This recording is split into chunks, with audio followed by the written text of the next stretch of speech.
Hello, my name's Willow and I'm 29 years old. I've been married to my husband Andy for the past 5 years. We met when we were in our freshman year in college. We hit it off really well and we began dating almost immediately after we met each other. Andy is quite literally the most perfect man. He cares for me in a manner that no one else has, and we have this deep connection that I don't think I'll ever be able to have with anyone else other than him. We got married almost immediately after we graduated. We knew that it was only going to be each other for the rest of our lives. Our wedding was truly something magical. It was pretty small, but it only included the most important people in our lives. Of them were our mothers, Jane, my mother, and Mona, Andy's mother. Both of us came from single mother households. Andy's father passed away when he was young, and Mona never found it in herself to be with another man. So growing up, it was always only Andy and his mother, Mona. They were a complete family together, which was probably why Mona was so defensive and overprotective of Andy. When I first met her, she treated me like absolute trash. She was convinced that I was trying to take her son away from her. It took almost a year of Andy and I talking to her to convince her that I had none of these intentions in mind. Even after that, she'd been very wary of me and barely ever interacted with me. I was just glad that she never created any drama at the wedding, because the woman had no shame when it came to being protective of Andy. As for my mother, Jane, she was a single mother because my dad just got up and left us one day. He apparently couldn't take the pressure of being a father. My mom and I had a very close relationship as a result, but my mom was nothing like Mona, something that Andy had subconsciously really liked. The two of them got along really well when they first met. So much so that sometimes I'd come back home to Andy on the phone with my mom for absolutely no reason. My mom considered him as her own son, and she never failed to tell me how lucky I was to find someone like Andy. After we got married, my son realized that we never had a formal family get-together. So she invited Mona, Andy, and me to her beach house that was just a 4-hour drive away from town. We were going to stay there for a week. Andy and I were very excited about the trip. Mona, on the other hand, was a little standoffish about the whole thing. I was kind of worried about how Mona would react to Andy and my mom's relationship, because she had a track record of being jealous for no reason. But as the day of the trip to my mother drew nearer, I slowly forgot about all my worries. I was just excited to spend time with my mom and about spending time on the beach. The entire drive over to my mom's, Mona was entirely silent. She barely spoke to either Andy or me, no matter how hard we tried to engage her in conversation. We eventually did let it go and tried to make the best of the long drive. We finally arrived at my mom's place in the afternoon, just in time for lunch. My mom greeted us at the door. "Hi, Jane, how's everything going?" "Oh, everything's great, sweetie. How was the drive over?" "It was good." "Sure, but it was really long, although I must say, you have a beautiful house, Jane." "Oh, thanks. I hope it'll be comfortable enough for the 3 of you." "Oh, I'm sure it will." "Great. Are you guys tired? Because I hope you aren't too tired for some food." "Oh, God, no. We're starving." "Good. I made you some lovely lunch. Andy, do you mind helping me set the table while Willow helps Mona settle in?" "Yes, of course." Mona looked at my mom and Andy with a big scowl on her face. She stared at them as both of them retreated to the kitchen. My mom must have said something funny, because Andy burst into laughter, and that only made Mona scowl even more. I snapped her out of her mood and asked her if she was ready to go to her room. She looked startled but nodded her head at me, and we moved upstairs. I set her luggage down while Mona took her time inspecting the room. I quickly checked that Mona had all the essentials she needed in the washroom and the room. When I was sure she did, I went back to her to tell her what was where. Mona barely paid attention to what I was saying. As much as I wanted to leave her be, I also didn't want to cause a ruckus by not asking her what was wrong. So I asked her what was wrong. She didn't reply, and I went on to tell her that I was always going to be a listening ear for her. If she needed to talk, I was going to listen no matter what. I told her that she was being different, and I just wanted to know what was going through her mind, so I could see what I could do to ease her worries. After another moment of silence, Mona finally spoke up. "Who does Jane think she is?" "Excuse me?" "Did you see the way Andy treats her?" He treats her nicely, like he does with everyone he knows." "Yeah, sure. But I mean, he's treating her the same way he treats me, like she's his mother." "Well, I mean, she's my mom and his mother-in-law. I guess that was bound to happen, right?" "Absolutely not. There should be some distinction between how he treats me and her." "I think you're overtired and overthinking this, Mona." "No, I'm not. She's even treating him like he's her son. Why would she make him do work?"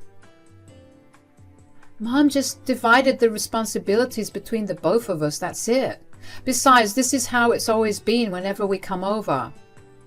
"And Andy had no issue with this?" "Why would he? He loves my mom and loves spending time with her. Apparently, he loves her enough to think of her as his mother." "Mona, you need to stop this. He's not replacing you in any way." "I highly doubt that. I'm sure that your mother wanted a son and instead she got you. So now she's making up for that by trying to steal my son." "Excuse me? Are you trying to say that my mother regrets having me?" "Oh, come on, Willow. You know that it's every mother's dream to have a son. Daughters are more of a dad thing." "Well, I can assure you that my mom has never regretted having me for a child just because I'm a girl. You need to stop projecting your beliefs onto her. I don't understand your jealousy, but I do want you to just rest here till lunch is served. I will prove to you that she's trying to steal Andy. Just watch." I was genuinely appalled by how Mona's mind worked. I knew she was prone to jealousy, but to actually tell me that I was a regret for my mother was where I drew the line. Andy was a grown adult who was capable of making his own decisions. That was something that Mona was supposed to understand, but could not do it for the life of her. I left the room with an unspeakable amount of rage. I wanted to tell Andy about everything that his mother said, but right as I reached the ground floor, I heard my mom and Andy laughing. I didn't want to ruin that fun and happiness. So I swallowed down my anger and decided to wait until I saw some questionable behavior from Mona. I decided that I would watch her like a hawk and try to make sure that Mona and my mom didn't have too much contact. So that's exactly what I did for the rest of the week. I watched Mona and all her interactions closely. There were moments when Mona would purposefully grab things out of my mom's hands just so she could be the one to give Andy the thing that my mom was going to give him.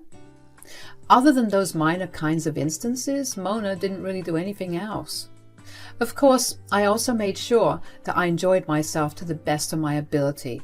I couldn't have either Mom or Andy catching on to my worries. It would ruin the trip. We made great use of our time near the beach. It was the perfect warm weather, and it was the perfect way to spend time with our family.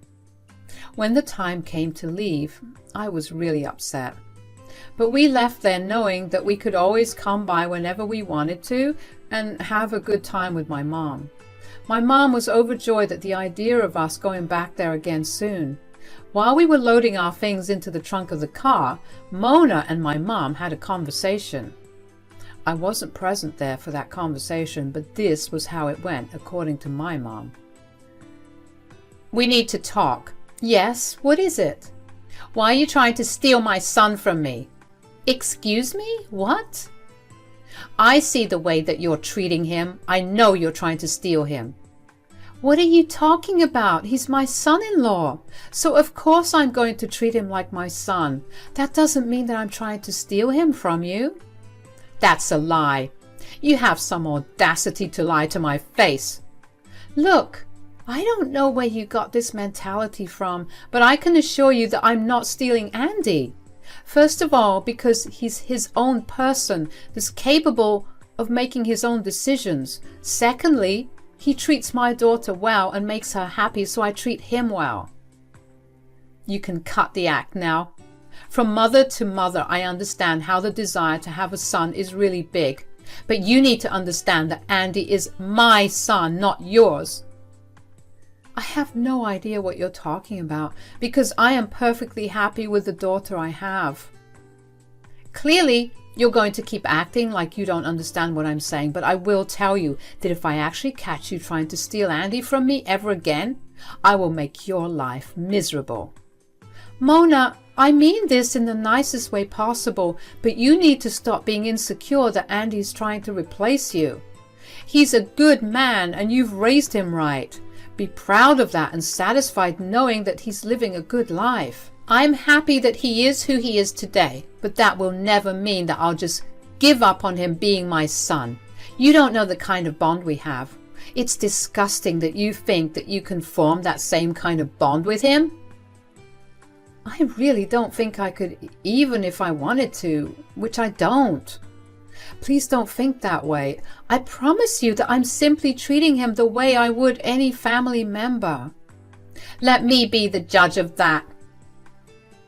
My mom told me about this conversation about a week after we had come back from her place, over the phone. I was shocked to hear what Mona had said. I asked my mom what even prompted her to tell me then. And she told me that she had liked and commented on Andy's Facebook post about the trip that we had to her house. After that, Mona texted her on Facebook and asked her to unlike Andy's post and delete the comment because she was disgusted at how obvious my mom was with her attempt to steal Andy from her. I asked my mom if she felt threatened in any way, and my mom assured me that she didn't. She just thought that it would be best for us to know because she was beginning to get worried about Mona and her mental health. That was when I told my mom about my whole issue with Mona. My mom was very sympathetic about everything I went through, but she was very happy that throughout it all, Andy stood up for me. My mom and I stayed on that call for about an hour before I finally came back to bed. Andy looked concerned and worried, and I briefly considered whether it would be right to tell him about what Mona had been doing. But when he asked me what was wrong, I knew that I could not in good conscience lie to him about it. Why did Jane call? Is everything all right? She's fine, but apparently before we left that day, my mom and your mom had a pretty heated conversation. What? About what? Why is Jane telling you about it now? My mom didn't think it was her place to say anything until your mom sent her a message today regarding their conversation. What did they talk about that was so bad? Weren't they getting along pretty okay? Apparently not. Your mom thinks that my mom is trying to steal you away from her because of how well you get along with my mom. What? That's so absurd. Why in the world would she think that? Apparently, my mother treats you like a son, and she hates that. But I am her son-in-law. Why wouldn't she treat me that way? That's what my mom said. But Mona wasn't listening to a word. What did my mom message Jane? My mom liked one of your posts on Facebook, and Mona texted her and told her to back off and unfollow you. Oh my God, I'm so sorry. I didn't even know that my mom was capable of being this way. You have nothing to apologize for. Besides, I didn't think she'd actually act on her jealousy. What do you mean? On the day we got to my mom's place when I was helping Mona settle into her room, she told me about her jealousy. I just thought that she was really tired and overthinking things. I didn't think that she'd continue to feel that way. Why didn't you tell me about it? Because I didn't think it was going to be a big thing. I'm sorry. Besides, I didn't want to ruin the mood. You wouldn't have. You could have prevented this event. I don't think I could have. I tried talking her out of it and she refused to listen. In fact, she told me that she would prove to me that my mom was trying to steal you. I'm going to have a word with her. Don't be too harsh. She probably just needs some reassurance. I'll be gentle as long as she doesn't say something super messed up. I don't really know what Andy talked to Mona about, but I do know that they had a very long and heated conversation. Andy did tell me that Mona did not seem happy at all. Apparently there were a lot of tears and yelling on her end, while Andy tried his best to calm her down and spoke to her calmly. I was worried about how she felt, but I didn't think it was exactly my place to interfere. The following weekend, Andy and I decided to go back to my mom's for the weekend. Andy happened to mention it to his mom in passing the day before she left, and she told him that she would swing by because she was going to meet a friend in that town. Of course, we were apprehensive about it, but she told us that she only wanted to drop off something as an apology for her behavior. Andy and I were honestly surprised that she changed her behavior so fast, but we appreciated it. She showed up at my mom's house about an hour after we arrived. She dropped off a box of cookies and apologized to my mom. She did mention that the cookies were only for my mom and told us to stay away from them. We just thought that she was being a bit possessive and trying to overcompensate for her mistake, so we didn't take the warning too seriously. We should have, because at tea time, Andy happened to take a bite of the biscuit along with his tea. Within minutes, his throat was closing up and he was turning red in the face. I was scared beyond words. Thankfully, my mom had an EpiPen with her. She administered it to him and he began to recover, but we still rushed him to the hospital. Since Mona was in town, I thought it would be appropriate to have her come down to the hospital too. She showed up crying. "Oh my God, what happened?" "Nothing big, don't worry. He just had a severe allergic reaction. Thankfully, my mom had an EpiPen and we were able to reduce its effects before it could get so severe." "What did he eat? He's allergic to soy." "Yes, Mona, I know. But as far as I know, he didn't eat any soy." "Tell me, did he eat the cookies I gave your mother?" "Yes." "You dolt! Why did you let him eat the cookie?" "Huh? Why?" "The cookies contain soy in them." "What? Why would they contain soy? My mother's allergic too." "That's exactly what I wanted. I wanted her to suffer for making me suffer so much." "What the hell is wrong with you? Do you even know how humiliating it is to have your own son speak to you as if you were some disgusting person?" "Sure, that's rough, but that does not give you any right to try to poison my mother. You know what? You need to leave." "But I want to see my son." "You leave now, or I'll tell him what you did and he'll have you thrown out. This isn't over yet." I was beyond shocked and disgusted with Mona's actions. I couldn't believe that she was actually trying to hurt my mother over something that she had only imagined in her head and made herself feel insecure about. This time, I didn't think it was right to hide this from Andy, so as soon as he was feeling better after being discharged, I told him about it. Needless to say, he was furious. He invited Mona over to our place to talk. When she showed up, she looked like she was super worried. "Sweetie, are you okay?" "Cut it out, Mom. I know what you did." "Oh, honey, I only did it to protect you." "From whom, Jane? If anything, she's been the one that's motherly and caring towards me the past few days. You didn't even try to call me." "Yes, because I wanted to see you in person." "I don't care. What you did was vile and disgusting. How could you possibly try to do something like that to Jane?" "She was stealing you from me. That was a lesson she needed to learn. Look at the way you were beginning to speak to me, as if I was no one special to you." "Have I done something to you to make you feel as if I don't care about you, or that you're easily replaceable, other than talking to my mother-in-law in a nice manner?" "No, but you talking to Jane is more than enough to show me that you're slowly leaving me." "Mom, that would never happen. Willow and Jane told you to drop it and not think about it like that." "What do you mean by would have never happened?" "I'm cutting contact with you. I cannot bear to even look at you right now." "What?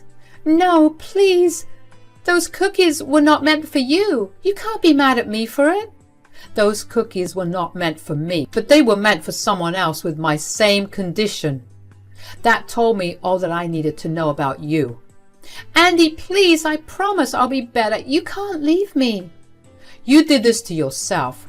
You put someone else's life in danger just because you felt so jealous that you couldn't think rationally.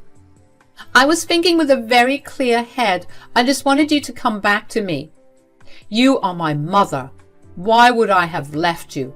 Shouldn't you know that you're irreplaceable? It didn't feel like it. Right. And instead of communicating it with me, you chose to poison Jane. Yes, if that was how I needed to resolve the problem faster, then there was nothing else for me to do. If I sat down to talk to you about it, you would have taken too long to work on it. Giving her those cookies meant that she would feel threatened enough to leave you alone. You are incorrigible, and you disgust me. I need you to get out of my house now. But Andy, out! I was honestly so glad that Andy was putting Mona in her place. I couldn't imagine it would have been easy for him to do, but I was glad that he was doing the right thing. I couldn't believe how much Mona considered what happened to not be her fault. It was crazy to see her not even understand how she could have not only killed my mother, but her own son as well. After that, Mona kept trying to text and call us, but we blocked her and removed her from all our social media accounts.